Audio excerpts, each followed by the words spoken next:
Lula fez algo inédito depois de 17 anos de governos petistas nesse país. E não é do jantar secreto com o presidente do Senado na casa de Alexandre de Moraes para tratar de assuntos em segredo há apenas 2 meses da eleição que eu estou falando, porque isso de inédito não tem nada. E, apesar de ser um atentado à própria Constituição, é algo que foi normalizado no Brasil. Eu estou falando de algo que ele fez ontem, durante uma reunião no Palácio do Planalto. Mas antes de tratar desse assunto, eu não poderia deixar de trazer alguns detalhes dos novos desdobramentos do novo escândalo envolvendo Marcola, o cara que era o assessor mais próximo de Lula até 15 dias atrás e que recebeu quase R$250 mil de Roberta Luxinger, lobista do careca do INSS e amiga pessoal de Lulinha. No vídeo de ontem eu já trouxe os principais detalhes dessa história revelados até aquele momento, mas de lá pra cá aconteceram 2 coisas que não podem ser ignoradas. A primeira delas é algo que já era óbvio: Marcola deixou de fazer parte da campanha de Lula à reeleição. É mais ou menos como a história de Jacques Wagner ter deixado a liderança do governo no Senado. A prioridade é conter os danos à imagem de Lula. Então, publicamente, eles anunciam esse afastamento, mas nos bastidores a proximidade continua da mesma forma e, acima de tudo, continua a articulação de Lula para blindar esses seus aliados dentro das investigações em curso. Só que o segundo acontecimento me chamou muito a atenção. O Poder 360 publicou uma matéria afirmando, já na manchete, que Marcola havia ajudado Roberta Luxinger, a lobista que pagou suas contas pessoais até chegar a um valor de quase R$250 mil, a ter a abertura dentro do Ministério da Saúde do governo Lula. Só que a parte mais curiosa é o seguinte: a matéria do Poder 360 apenas reproduz uma apuração publicada pelo jornal Valor Econômico, que pertence ao Grupo Globo. E aí eu pensei, não é possível que alguém da Globo esteja trazendo uma bomba dessa, sendo que até ontem, como você viu no vídeo que eu publiquei, a Globo estava fazendo de tudo para minimizar essa história e blindar Lula mais uma vez. Pois bem, eu fui verificar a matéria original no jornal Valor e ela definitivamente tinha um objetivo completamente diferente do que expor uma nova bomba envolvendo Marcola e o governo. A matéria do Valor Econômico é, na verdade, mais uma tentativa da Globo de blindar Lula dessa história. Já na manchete, o foco está em afirmar que Lula afastou o assessor imediatamente quando soube dos pagamentos. E o texto da reportagem é integralmente dedicado a defender o próprio Marcola e também Lula, tratando este novo escândalo apenas como uma frente de desgaste, contando a história da aproximação entre Lula e Marcola cerca de 10 anos atrás e a lealdade do assessor com o petista, mas acima de tudo afirmando, com base no relato do próprio envolvido na história, que Roberta lhe ofereceu ajuda várias vezes e que ele sempre recusou, até que em um momento cedeu e aceitou que ela lhe pagasse algumas contas. E ainda que a única contrapartida a esses pagamentos teria sido fazer a ponte entre ela e o então secretário executivo do Ministério da Saúde. Só que tem mais 2 detalhes muito importantes que escaparam no meio dessa tentativa de proteção feita pela Globo.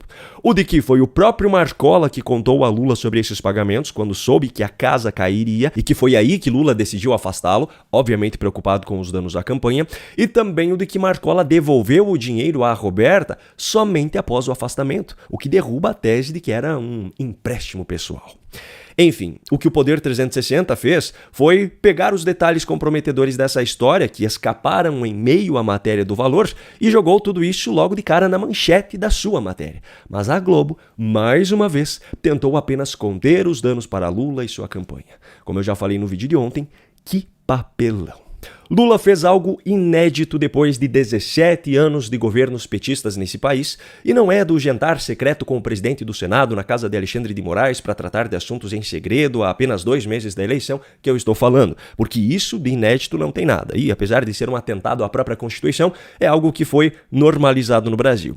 Eu estou falando de algo que ele fez ontem, durante uma reunião no Palácio do Planalto para a sanção de uma lei relacionada ao frete rodoviário. Pela primeira vez na história, eu vi Lula fazendo esse tipo de pergunta. Eu não sei se o Paulinho ou quem de vocês poderia falar um número aí para a imprensa registrar.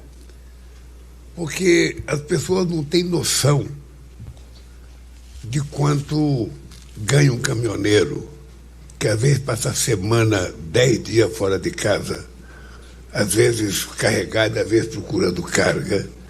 As pessoas não têm noção quanto é que sobra para um caminhoneiro no final do mês. Sabe? Se alguém puder falar Porque hoje eu falei com o motorista que falou assim para mim, olha, eu tem mês que eu tiro bruto 20, 21 mil reais, mas quase 2/3 é para o caminhão. Para mim mesmo sobra 6 mil, 7 mil. Eu queria saber o seguinte, quando vocês carregam soja, suco de laranja, milho, sabe, quanto é que no final do mês, depois de trabalhar o mês inteiro, largar a família sozinha o mês inteiro, esperar fila no Porto de Santos horas e horas e horas, encheção de saco, quanto é que sobra no final do mês para vocês? Não, você não ouviu errado. Em vez de citar números, muitos deles desconexos da realidade, e de afirmar que o cidadão está ganhando mais, está mais feliz ou qualquer outra narrativa que ele costuma impor em seus discursos, pela primeira vez ele resolveu perguntar a um cidadão qual é a realidade vivida por essas pessoas. E ainda mais na frente da imprensa, correndo o risco de passar por um constrangimento ao vivo.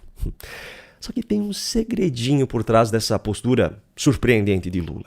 O seu governo não permite a participação de qualquer representante, de qualquer sindicato em uma reunião como essa. Eles selecionam apenas aqueles que estão perfeitamente alinhados à sua visão, ao seu discurso. Tanto que a resposta foi dada por um militante político de esquerda dentro da classe, Carlos Alberto Littdamer, hoje diretor da CNTTL, um daqueles que só aparece fazendo reivindicações e organizando protestos quando não é o PT que está no governo.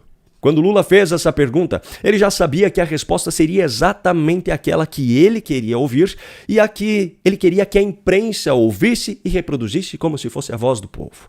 A de que o governo é um herói e de que os empresários do setor são os vilões. Tanto que o cidadão que respondeu já começou mostrando seu alinhamento com Lula logo no início. Presidente, entro pela questão crucial e que o senhor é defensor disso como nós somos, como foi Getúlio Vargas, a Petrobras. A distribuição da Petrobras e a riqueza da Petrobras nós temos que ter de novo no controle da nossa mão. Eliminando aqueles que colocam a faca do pescoço do povo brasileiro, os intermediários, que são as distribuidoras. Se nós tiver de novo estatizado isso, 60% da lucratividade vai estar de novo no nosso bolso. Lula só fez essa pergunta porque sabia que ninguém presente naquela sala ousaria criticar o seu próprio governo ou o poder público de maneira geral. É claro que existem problemas graves dentro da iniciativa privada e os caminhoneiros sentem isso na pele diariamente, mas ninguém presente naquela sala ousaria criticar os altíssimos impostos que incidem sobre o valor do caminhão na hora de comprar. Impostos sobre o valor de cada peça comprada no dia a dia para a manutenção, impostos sobre o valor de cada pneu novo comprado para poder continuar rodando, impostos sobre o valor do combustível, que representa uma grande fatia do custo operacional. Ninguém naquela sala criticaria as péssimas condições das rodovias federais em que esses caminhões precisam transitar diariamente, sobre os altos preços dos pedágios, um preço pago para que se tenha uma estrada próxima ao nível que o governo teria a obrigação de manter. Ninguém naquela sala ousaria criticar a indústria de multas liderada por autoridades que estão preocupadas com metas de arrecadação em vez de garantir a segurança nas estradas. Ninguém naquela sala ousaria criticar as regalias da classe política, que tem salários altíssimos, plano de saúde, segurança, dezenas de assessores, tudo bancado pelo dinheiro do cidadão. Lula, por sinal, deu uma prova disso na reunião ao revelar que desde a fundação do PT e sua consequente entrada na política, não teve mais carteira de motorista. Afinal, quem precisaria quando se tem motoristas particulares sempre à sua disposição? Aqui ele não é caminhoneiro, eu não sou caminhoneiro, eu não tenho nem carta de motorista desde 1980. Ou seja, eu se pegar um carro hoje desses automáticos, eu não sei nem como é que vira o volante dele. Ninguém naquela sala ousaria dizer que a péssima situação enfrentada pelos caminhoneiros hoje se desenhou ao longo de 17 anos de governos petistas nesses últimos 24 e que agora, na maior cara de pau, o governo promete mais uma vez que daqui pra frente é que as coisas funcionarão. É por isso que Lula fez essa pergunta, e não porque repentinamente ele resolveu pela primeira vez na história ouvir a realidade do povo.